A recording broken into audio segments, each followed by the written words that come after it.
Digital चमक में खोया हुआ बेटा दुनिया से बेखबर है। उसका ध्यान स्क्रीन पर टिका हुआ है। मां की आवाज खामोशी में डूब जाती है क्योंकि उसका बेटा उसे अनदेखा कर देता है।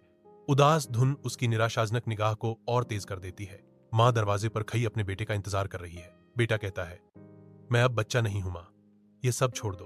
बेटा एक खाली घर में जागता है। एक ठंडा रसोई घर उसकी मां की अनुपस्थिति का पहला संकेत है। मेज पर एक पत्र रखा है। इसके शब्द प्रेम और अकेलेपन का ठंडा आलिंगन है। मम्मी, एक बार और पुकारो। बेटा अकेला खाना बनाता है, जो उसकी मां की अनुपस्थिति की मार्मिक याद दिलाता है। वह अपनी मां के गुलाबी स्वेटर को गले लगाता है। दुख से अभिभूत भावुक पियानो संगीत शून्य को भर देता है क्योंकि आंसू स्वतंत्र रूप से बहते हैं। बेटा काम से लौटता है, अपने फोन में तल्लीन, जबकि मां एक सौम्य मुस्कान के साथ इंतजार कर रही है। वह उसे आह भरकर खारिज कर देता है। मां, कृपया, हर दिन वही नाटक नहीं, मैं ऊब गया हूं। मां की मुस्कान लड़खड़ाती है। उदासी की एक लहर उस पर छा जाती है। सुबह की शांति में मां सावधानीपूर्वक नाश्ता तैयार करती है। एक सूक्ष्म टिक टिक घड़ी दृश्य में एक भावनात्मक परत जोड़ती है। बेटा धीरे से विरोध करता है, मां, मैं डाइटिंग पर हूं, कृपया इतना भारी खाना मत बनाओ। मां धीरे से जवाब देती है, ठीक है बेटा, मैं अगली बार इसे ध्यान में रखूंगी।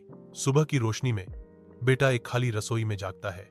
एक ऐसी अनुपस्थिति जो शांत कमरे में गूंजती है। उसे लिविंग रूम सुनसान मिलता है। एक पुराना डिब्बा और एक पत्र मेज पर अशुभ रूप से रखे हुए हैं। उसके हाथ कांपते हैं। डर उसके दिल को जकड़ लेता है क्योंकि वह पत्र खोलता है।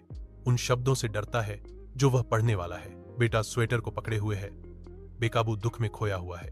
उसकी यादों में बांसी आ जाती है। उसकी मां का कोमल स्पर्श, उसका अटूट प्यार। एक मां को समय की जरूरत नहीं होती, उसे बस यह एहसास होना चाहिए कि उसका बेटा अभी भी उसका है। बेटा रसोई में खाना बनाता है। एक खाली कुर्सी पर एक प्लेट और एक गुलाबी स्वेटर रखा है। यह उसकी मां की अनुपस्थिति का मौन प्रमाण है। बेटा कहता है, जब आपके पास समय हो तो अपनी मां को गले लगाना सुनिश्चित करें, कल कभी नहीं आ सकता।